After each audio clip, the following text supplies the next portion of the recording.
Prof. Alex Nina ensina estratégias de redação, capítulo 13 aqui do livro do Creswell, sobre ali formação de trabalhos acadêmicos.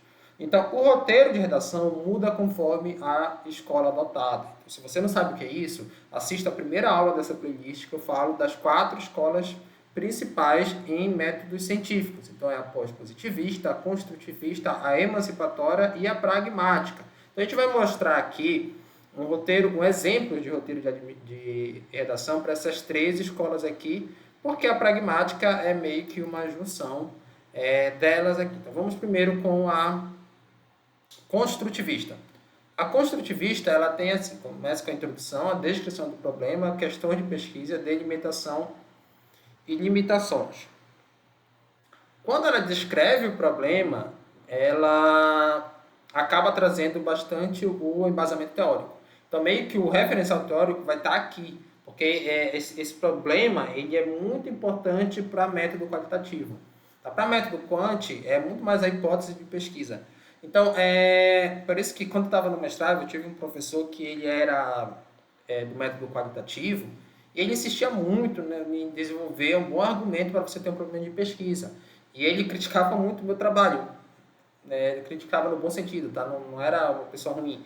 E aí, só que o meu trabalho era quantitativo, e muitos professores ali demoraram a entender essa diferença. Então, depois vem a metodologia. A metodologia vem com características de pesquisa qualitativa, o papel do pesquisador, tudo isso é explorado, tá? Isso aqui não são tópicos, tá? Não é como se fosse um sumário, não. Isso aqui é o que é explorado na metodologia. A coleta de dados, análise de dados, validação, estrutura narrativa. Até porque a metodologia ela deve ser dividida em etapas, mas são etapas que são substantivos que remetem a uma ação. Por exemplo, coleta de dados e análise de dados. São típicas etapas metodológicas. O papel do pesquisador não seria essa nomenclatura, tá? Uma etapa metodológica. Seria algo, deixa eu ver... nesse caso, você só descreve, você só deixa nas entrelinhas qual é a interação do pesquisador com o objeto de pesquisa. Aí vem questões éticas, que são bastante exploradas nos métodos, no roteiro construtivista, que é uma escola ali qualitativa, e os resultados. Quando vem para o roteiro participatório, que seria algo muito parecido com o construtivista, a única coisa que se acrescenta é essa questão participatória. Porque enquanto que o construtivista está preocupado ali em construir um conhecimento com a interação com o participante, o emancipatório ele quer mudar uma realidade social, da qual ele não aceita, e ele vai tentar ali incluir o participante como autor dessa mudança. Tá? Então você tem aqui, ó, tanto essa aqui, essa diferença, eu vou até deixar em vermelho, como essa aqui, ó. O que mais tem? Papel de pesquisador, análise de dados, validação dos dados, estrutura narrativa, isso também está aqui. Então, entra questões éticas, os mesmos elementos da metodologia. Então, a pesquisa participatória vai além da construtivista, não significa que ela é melhor ou pior, tá? Aí tem o roteiro quantitativo, que é o típico ali do método pós-positivista. Então, você tem aqui, o método da escola pós-positivista.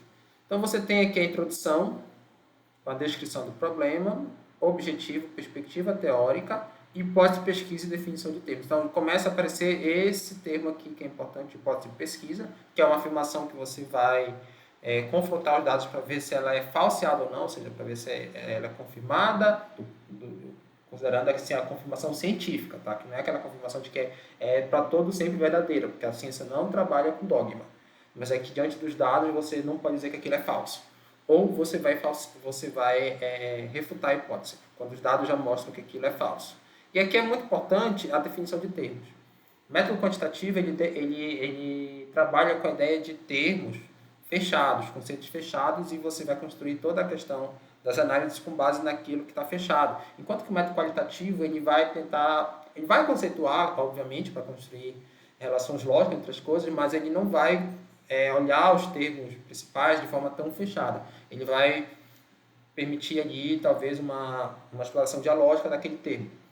E a revisão da literatura ela vem aqui no meio. é tipicamente de trabalho de métodos quantitativos, embora também possa acontecer em métodos qualitativos, lembrando que isso aqui é só um exemplo, tá?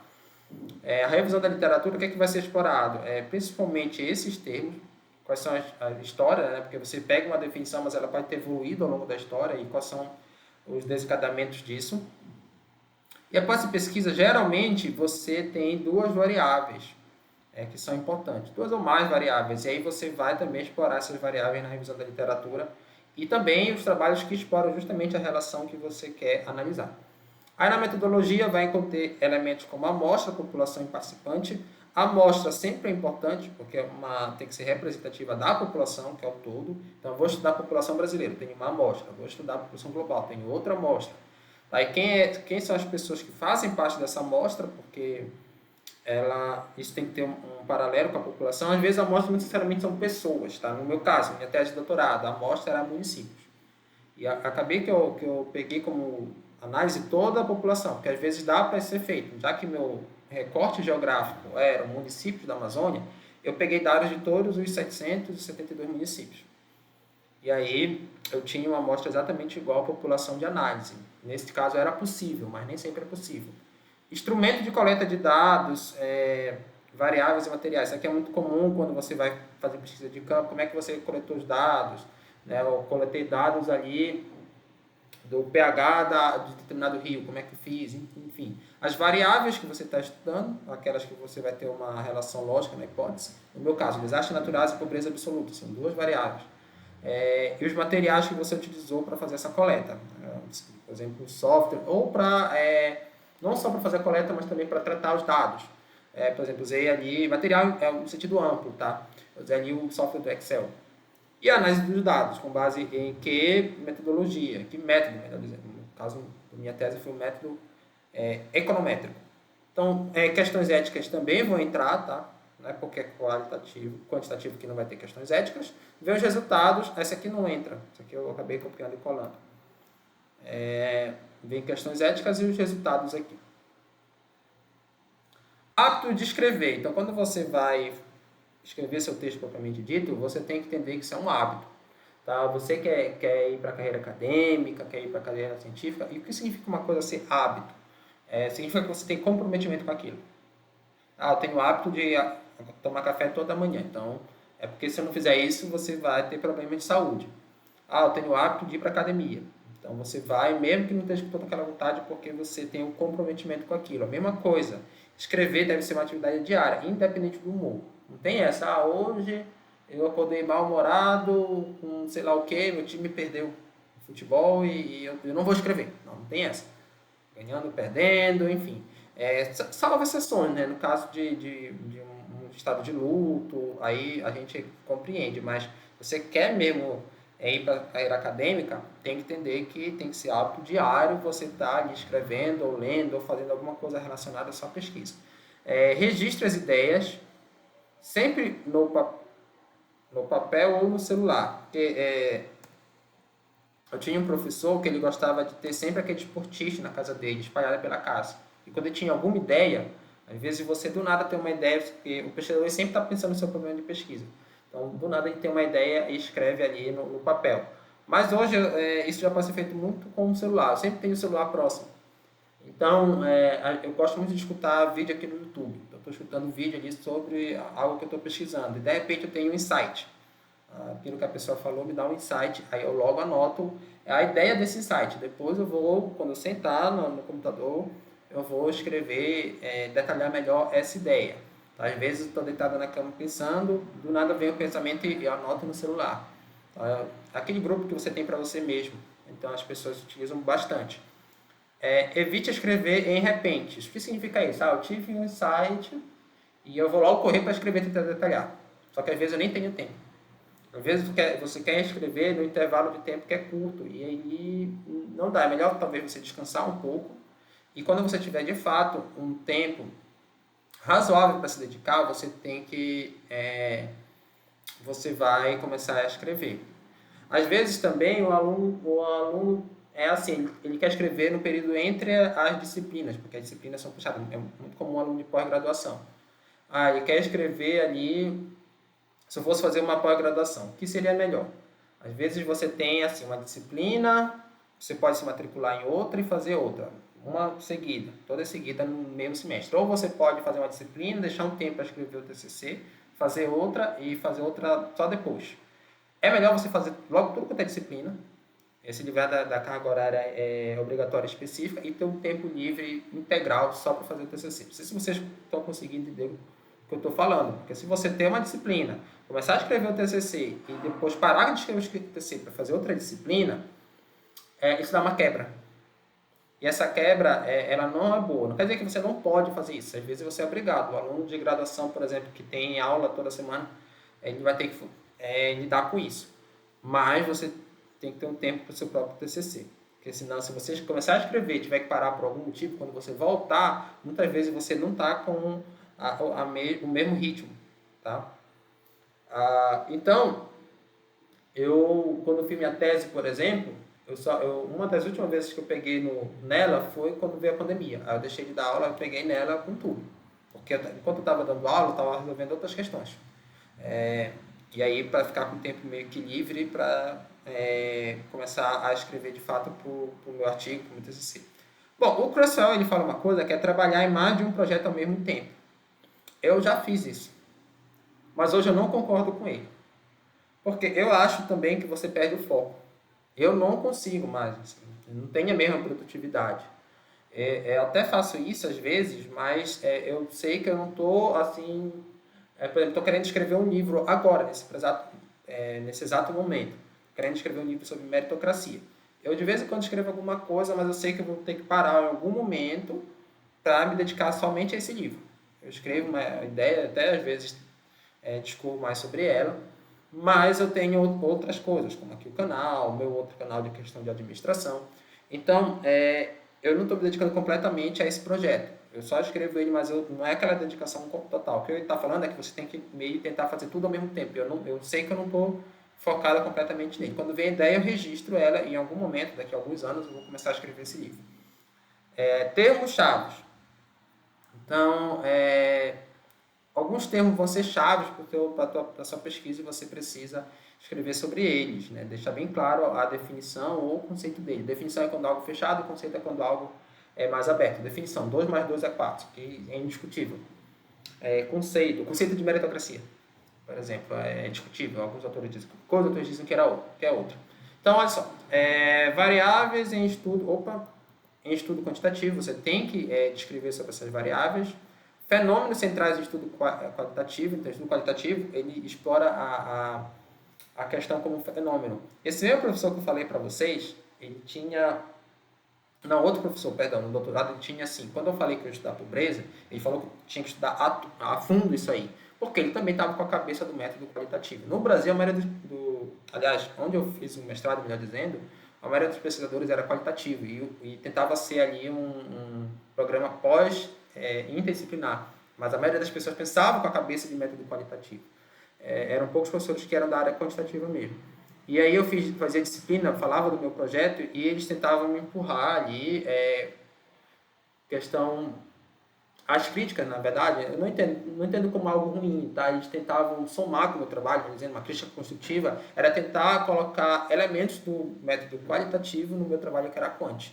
E um deles era assim, você vai estudar pobreza, você tem que estudar a fundo esse fenômeno. Conversar com pessoas pobres, enfim, fazer um estudo aprofundado. Quando, na verdade, o meu objetivo não era estudar a fundo esse fenômeno, era sim usar ele como uma variável, desde que eu delimite bem isso, não quer dizer que eu não vou estudar, claro, e correlacionar com outro. Então, são pensamentos diferentes, são paradigmas diferentes. Mas você tem que ver, se você vai fazer um método quantitativo, você vai explorar de uma certa forma aquele fenômeno, não fenômeno, aquele fenômeno, né, como uma variável. Se for qualitativo, você vai explorar ela de forma a tentar ali fazer uma reflexão, fazer um estudo mais, não é nem mais aprofundado, mais detalhado, enfim, com diferentes visões sobre aquele tema. E esse termo-chave deve sempre ser usado como padrão. Então, evite sinônimos, isso aqui é muito importante. Eu dou mais exemplo da minha tese porque é o que eu domino. Então, eu usava o termo desastres naturais. Então, é ruim eu colocar num parágrafo desastres naturais, no outro catástrofe naturais, no outro evento natural, no outro ficar usando um monte de sinônimo. Se é um termo-chave, então você tem que usar sempre esse termo-chave. Aí você tem que ter muito cuidado com o que a literatura diz. Um dos artigos que eu escrevi, eu usei o termo empenho orçamentário. E aí o meu avaliador falou para eu mudar tudo por desempenho. Porque tem uma diferença na administração entre uma coisa e outra. Então, na verdade, eu usei o termo desempenho e ele pediu para mudar por empenho. Foi isso. Eu usava o termo desempenho é uma coisa, empenho é outra. Então, você tem que... Aí, como estava medido empenho, você tem que usar sempre esse termo, tá? Para não ficar algo confuso. A mesma coisa quando o aluno coloca lá no resumo um objetivo do trabalho, na introdução outro e na metodologia outro. E quando chega na conclusão, diz que o objetivo foi alcançado e descreve o objetivo como outro objetivo. Não pode. Você tem um objetivo geral na pesquisa. Você pode ter diversos objetivos específicos, mas exatamente com as mesmas palavras tem que estar escrito, se você escrever, pelo menos no resumo da introdução.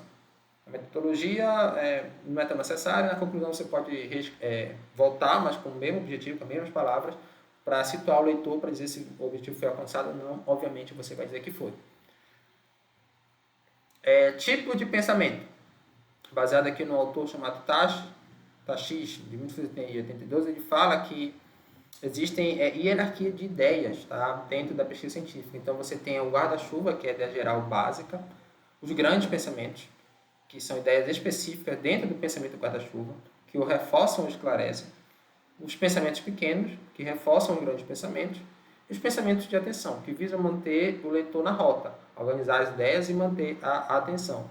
É interessante ter essa hierarquia aqui, e a gente acaba fazendo isso na prática, quando você domina a questão do poder de síntese. Então, você pega, por exemplo, o seu TCC, o referenciatório está dividido em tópicos, e você diz que para cada tópico vai ter uma ideia geral básica. Isso é muito usado também em fichamentos. Tá? Eu nunca fiz para meus trabalhos, mas eu já fiz disciplina que o professor exigiu que eu fizesse fichamento. E era uma coisa muito boa, porque exigia síntese. Então, você tem que ter a ideia central ali do todo. Ali. Às vezes, a ideia central do capítulo. É uma frase resumindo ali o que é o capítulo. Aí, depois, em cada tópico do capítulo, você vai ter as grandes ideias e, dentro delas, você vai ter ali os pensamentos pequenos e pensamentos de atenção. Dicas para redação. Use voz ativa. Então, o que significa isso? Sujeito, verbo, predicado. Sujeito sempre no início. Olha só. Imagina que eu escrevesse assim. Os melhores resultados, ao longo prazo, são obtidos pela renda variável. Vou colocar aqui para esclarecer, para quem não conhece, pelos investimentos de renda variável. Isso aqui inclui bolsa de valores, criptomoedas, enfim. Tá? Boa parte da literatura de investimento considera isso aqui. Nem toda a literatura considera. Isso aqui, o problema é que o sujeito são os investimentos de renda variável. Inclusive, é o meu objeto de pesquisa, nesse caso, porque aquilo que eu estou explorando, geralmente se explora no trabalho. Então, não faz sentido ele vir aqui no final. A estrutura correta seria: os investimentos de renda variável trazem melhores resultados ao longo prazo. Pronto. Sujeito é tudo isso aqui, verbo e predicado. Beleza? Então, sempre coloca o teu objeto de pesquisa como sujeito. Vamos lá. Tempo presente traz mais vigor à introdução. É muito comum você colocar na introdução assim: o presente estudo tem como objetivo. Se você colocar o presente estudo teve como objetivo, vocês percebem que não ficou tão legal. Parece que o estudo já está defasado. Então você usa ali o tempo presente na introdução. Já o professor fala que o tempo passado é melhor para o referencial teórico. Então, Carson, 1968, é um livro clássico lá, chamado Primavera Silenciosa, da Raquel Carson. Então, está assim: Carson, 1968, entendia que os agrotóxicos causavam desequilíbrio ambiental. Eu confesso que eu acho que não fica tão ruim se você colocar entende. Entende que os agrotóxicos causam, né? Vou colocar até isso aqui no presente, desequilíbrio ambiental. Mas também fica legal colocar no passado, porque você está aqui dizendo que é um trabalho antigo e que talvez essa opinião tenha mudado. Enfim, aí você vai discorrer no seu próprio texto para ver se faz mais sentido deixar no passado ou no futuro. Geralmente a gente deixa no passado quando dá uma ideia de que meio que já foi esperada na literatura. Não é o caso aqui dessa obra da Raquel Cassie, porque até hoje em muitos paradigmas é dito como de fato verdadeiro. Mas tem coisas que já meio que já estão defasadas ali de acordo com determinada ciência.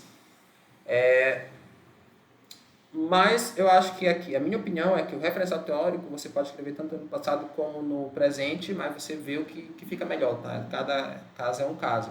Mas a introdução é melhor que, no geral, os verbos estejam no presente.